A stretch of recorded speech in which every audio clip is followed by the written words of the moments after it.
Have you ever thought that an ordinary item of clothing could be more than just an item of clothing, but a real tool of social control? In the Victorian era, the ideal female silhouette was created with the help of a corset, a symbol of beauty and status. But behind the slim waist and graceful posture lay a reality full of restrictions and sacrifices. This story is not about fashion, but about how society literally shaped women to fit its ideals, confining them in a steel and whalebone frame. The corset dictated not only how she looked, but also how she moved, breathed, and even felt. It was the silent guardian of the patriarchal order, turning women into fragile and dependent creatures.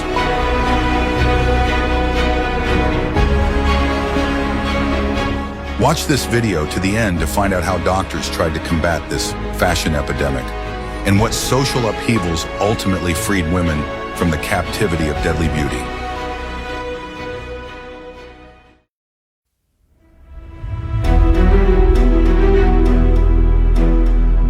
I will reveal the most closely guarded secret of the Victorian era. The corset was not about beauty, but about control. Its main task was to create not just a slim waist, but the image of the ideal woman, fragile, delicate, and physically weak. This weakness was considered a virtue and the main feminine asset.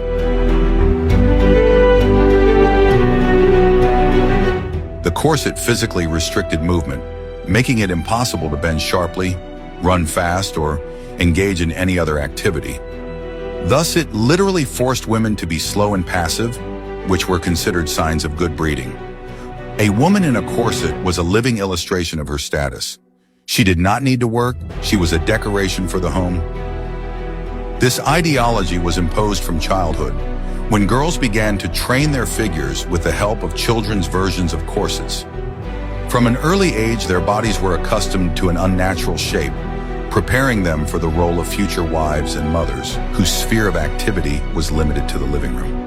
It was a kind of social programming that began on a physical level.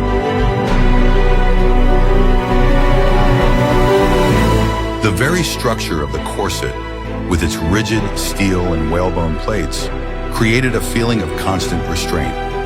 It was like an external force that constantly reminded women of the need to observe propriety and control their impulses. Women did not simply wear corsets, they lived inside them, as if in a portable cage. Thus, the corset became a visual symbol of a woman's subordinate position. It demonstrated her dependence on her husband, her inability to exist independently, and her conformity to strict social norms. The ideal waist was the price of social approval.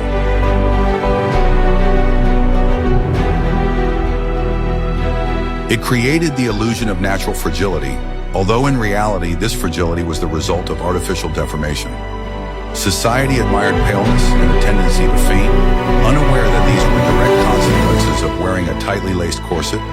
It was a vicious circle where fashion created symptoms that, in turn, were considered fashionable. It was believed that the corset supported not only the body, but also morals. It physically prevented women from letting themselves go, keeping them within strict boundaries. This idea was so strong that refusing to wear a corset could be perceived as a sign of bad taste or even moral instability. It was an integral part of female identity at that time. Girls and women were convinced that without it, their figures were imperfect and their posture was not graceful enough. They willingly endured daily torment because the alternative, social condemnation, was even worse.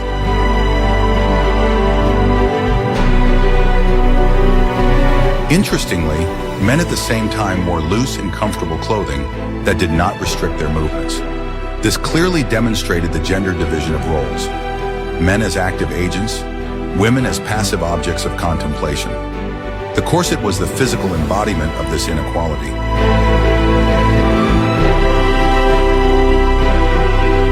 Do you think there are trends in modern fashion that also subtly dictate certain social roles to us? Share your opinion in the comments.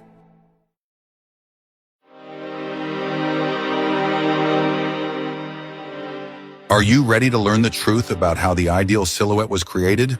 The process of putting on a corset was a daily ritual that required time, effort, and often outside help. This made women dependent on maids or family members, even in such an intimate matter. The corset consisted of several layers of thick fabric reinforced with dozens of whalebone or steel plates. These plates created a rigid frame that shaped the figure. There was a metal bust clasp at the front and lacing at the back, which allowed the corset to be tightened to the desired size. The most important stage was lacing, or tight lacing. The woman or her assistant pulled on the laces, gradually reducing the waist circumference. The goal was to achieve the fashionable hourglass silhouette, which often meant tightening the corset to the limit. This pressure was a constant companion for women throughout the day. They could not take a deep breath because the corset compressed the chest and diaphragm. Breathing became shallow, leading to a lack of oxygen and rapid fatigue. Eating also became a challenge. The rigid frame prevented the stomach from expanding normally, so women could only eat very small portions. A hearty lunch in a tightly laced corset could cause serious discomfort. Movement was severely restricted. It was almost impossible to bend over to pick something up from the floor. Even sitting down had to be done with a perfectly straight back, as the corset did not allow for relaxation or a comfortable posture. Taking off the corset at the end of the day was a real relief.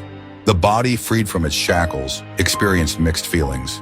On the one hand, it was freedom, but on the other, the back muscles, accustomed to constant support, were weakened and could not maintain posture on their own. Despite all the inconveniences, giving up the corset was unthinkable for a respectable woman. Appearing in public without it was equivalent to going out in your underwear. It was an essential part of any outfit, from morning dresses to evening gowns. There were different types of corsets for different occasions, for everyday wear, for horse riding, for pregnant women. Each of them was designed to create the right silhouette, even if it went against common sense and the natural needs of the body. Do you think such beauty was worth the daily restrictions?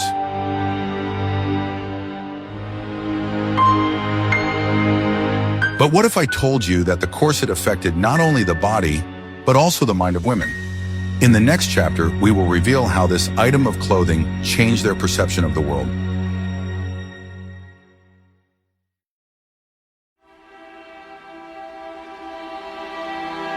What I am about to show you will change your entire perception of Victorian fashion. The Victorian era romanticized female weakness and sensitivity.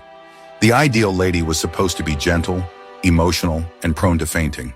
The corset was the main tool for achieving this ideal. The frequent fainting spells we see in films about that era were not an exaggeration. A tightly laced corset seriously impeded breathing and disrupted blood circulation. In a stuffy room or at the slightest excitement, a woman could indeed lose consciousness from lack of oxygen. This physiological symptom was elevated to the status of a fashionable trait. Fainting was considered a sign of a refined nature and aristocratic fragility. Thus, the corset helped women meet social expectations by physically inducing symptoms of ideal femininity. Doctors at the time often spoke of female hysteria, a diagnosis given for a wide range of symptoms, from anxiety to emotional outbursts. Many of these conditions were exacerbated by the constant physical discomfort and oxygen deprivation caused by the corset. Women became irritable and nervous, which society attributed to their nature. The corset also affected cognitive functions. Lack of oxygen could lead to headaches, dizziness, and an inability to concentrate. This reinforced the stereotype that women were not cut out for intellectual work and serious thought. It made women helpless in emergency situations. They could not move quickly to avoid danger. This artificially created vulnerability forced them to rely completely on the protection and patronage of men. Thus, the corset was not just an item of clothing, but a tool for shaping psychology. It instilled passivity, dependence, and a sense of weakness in women. They began to believe that they really were the fragile creatures that fashion forced them to be. The culture of the time supported this image. In novels and paintings, the ideal heroine was always pale, pensive, and ready to fall into the arms of the hero at the slightest shock. Women strove to conform to this fictional ideal, not realizing that it was created not by nature, but by tailors. This phenomenon shows how fashion can influence not only the body, but also the mind. It is capable of creating and perpetuating social myths, forcing people to accept artificial standards as natural. The corset was the physical embodiment of the myth of the weak sex. When the first women's rights movements began, the rejection of the corset became one of their symbols. Activists understood that it was impossible to achieve intellectual and social liberation while remaining physically enslaved to an item of clothing. Free breathing became a metaphor for free thinking.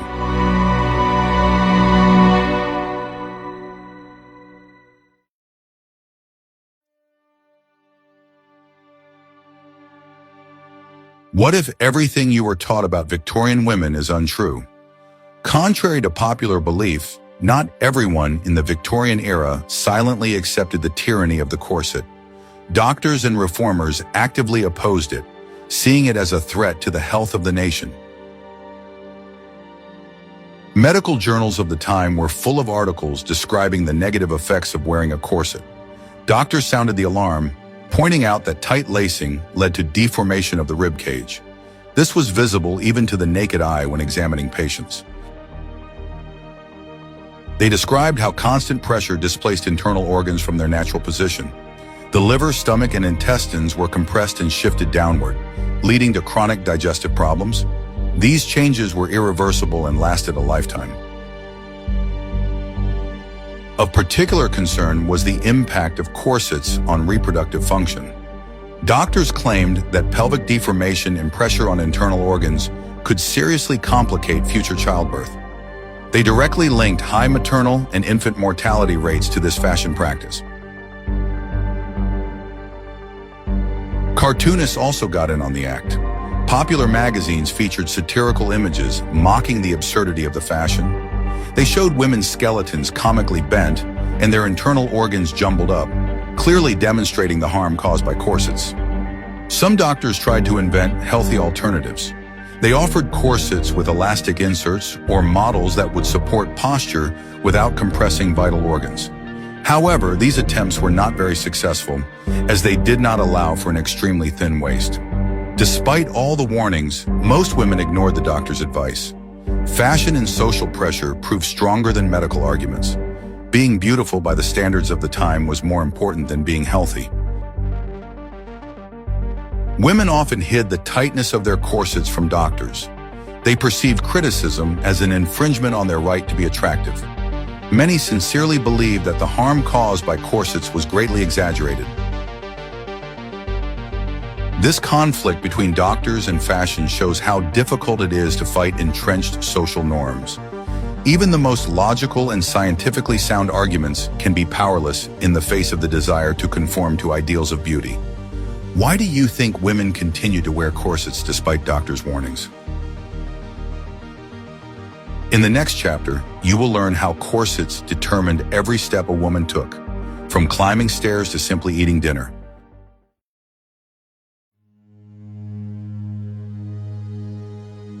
The corset determined the entire routine and lifestyle of a Victorian woman. Her everyday was a series of small and large restrictions imposed by this item of clothing. It was an invisible but omnipotent dictator of her daily life. The morning began with the lacing ritual we have already described, which set the tone for the whole day. After that, even a simple walk in the garden required measured steps and caution. A quick step could cause shortness of breath and dizziness. Climbing the stairs became a real challenge. A woman had to stop on every step to catch her breath. Therefore, in wealthy homes, women's rooms were usually located on the lower floors. Any physical activity was prohibited. Dancing at balls was slow and smooth, without sudden movements. Even playing the piano could be difficult, as it required freedom of movement of the arms and torso. The corset also influenced food choices. As we have already mentioned, women ate little, but there was another reason. certain foods that cause gas were tacitly forbidden, as they could cause severe discomfort in a tightly laced corset. It was only possible to sit in a certain position, with a straight back, without leaning on the back of the chair. This created the image of perfect posture, but led to constant muscle tension. It was impossible to relax. Thus, a woman's life was completely subordinated to the demands of fashion. The corset deprived her of freedom of movement, freedom of breath, freedom to be herself. It was a constant physical reminder of her limited role in society.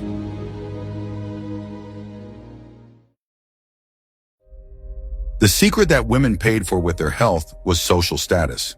The corset was not just a fashion accessory, it was an important class marker. A slim waist was a silent statement of belonging to high society. Only a woman who did not have to do physical labor could afford to wear a tight corset. A peasant or factory worker simply could not do her job in such attire. Thus, the corset immediately separated the lady from the common woman. The slimmer the waist, the higher the status. It demonstrated that the family had enough money to support a woman who was solely a decoration. Her helplessness and idleness were a sign of her husband's or father's wealth. Mothers began lacing up their daughters from an early age to ensure they got a good match. The right figure was considered as important an asset as a good education or dowry. It was a ticket to a secure life. The pressure from society was enormous. A girl with a thick waist was considered ill-mannered or lazy. She could become the object of ridicule and lose her chances of a successful marriage. Therefore, for many women, wearing a corset was not a voluntary choice. It was a social necessity, a condition for survival within their class. They sacrificed comfort and health for stability and respect in society. This led to a weird situation. Women were chasing an ideal of beauty that was both a symbol of their high status and a tool for their oppression. They were both victims and accomplices of this fashion tyranny. Was this a choice or just social pressure? In the next chapter, we will look at how the movement against this fashion tyrant began. Against the backdrop of universal worship of the thin waist, the first voices of protest began to emerge. Movements for the reform of women's dress arose, calling for the creation of more comfortable, healthy, and practical clothing. These movements were closely linked to the first waves of feminism. One of the most famous was the aesthetic dress movement in England in the late 19th century. Its participants, who were close to the circle of pre-Raphaelite artists, advocated a return to the natural lines of the body. They proposed loose-fitting dresses reminiscent of ancient tunics that did not require a corset. These outfits were shockingly unusual for Victorian society. Women who dared to appear in such attire were accused of eccentricity and immorality. However, they stubbornly continued to defend their right to comfort. In America, the national costume reform movement emerged. Its activists, such as Amelia Bloomer, promoted not only the rejection of corsets, but also the wearing of shortened skirts with bloomers. This was unheard of audacity for the time. These reformers understood that clothing was not just fabric.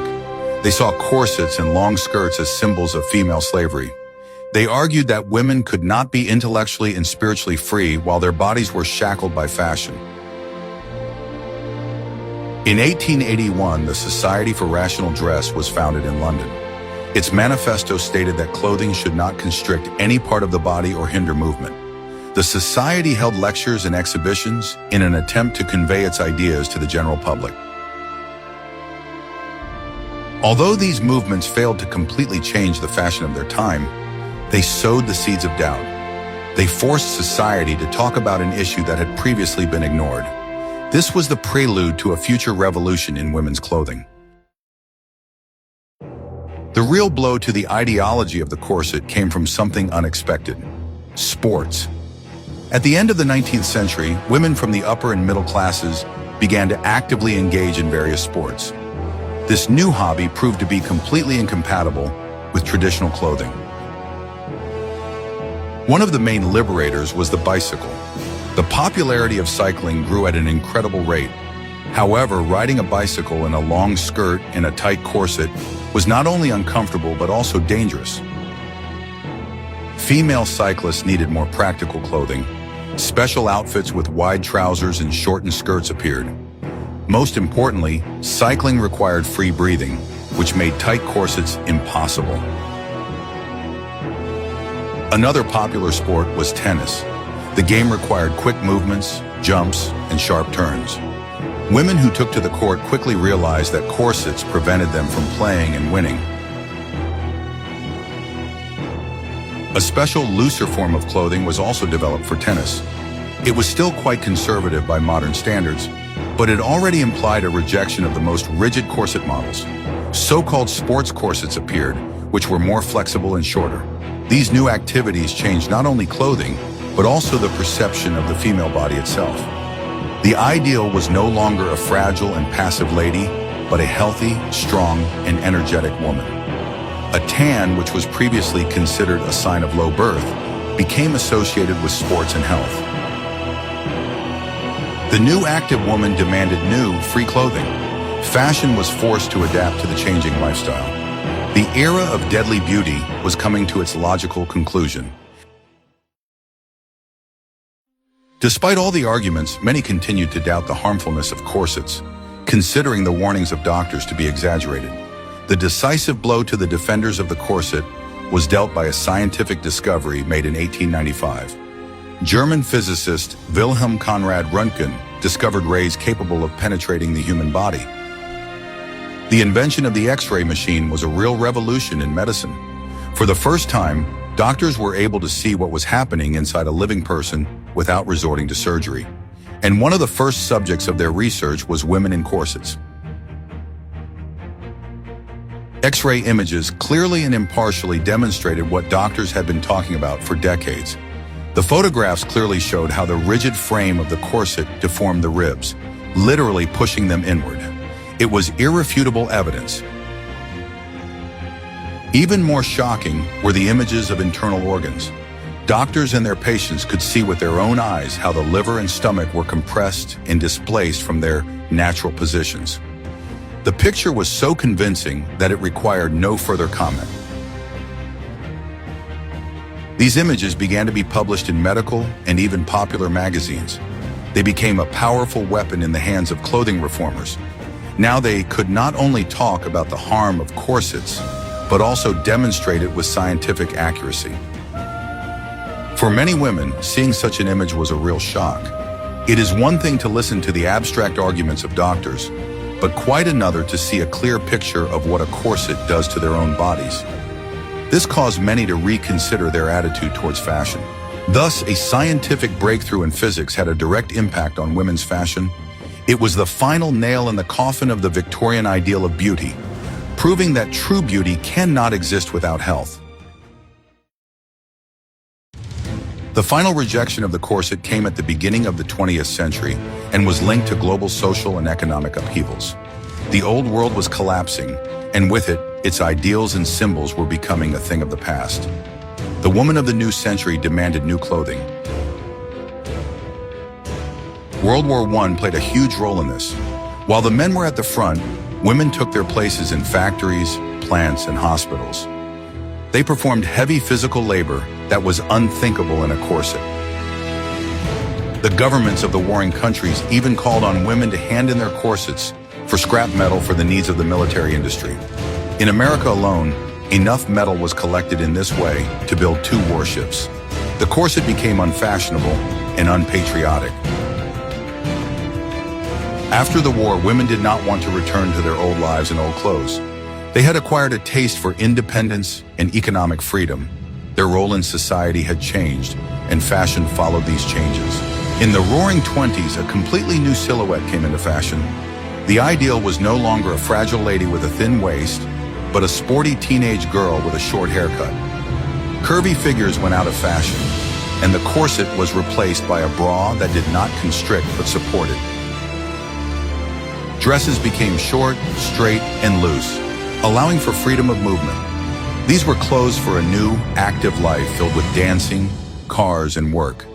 Fashion finally began to reflect reality rather than the artificial ideals of the past. Today, corsets are used only as an element of evening fashion or in historical costumes. But when we look at them, we must remember that once upon a time, they were not exotic, but an everyday reality for millions of women. A reality that shaped their bodies, their lives, and their destinies.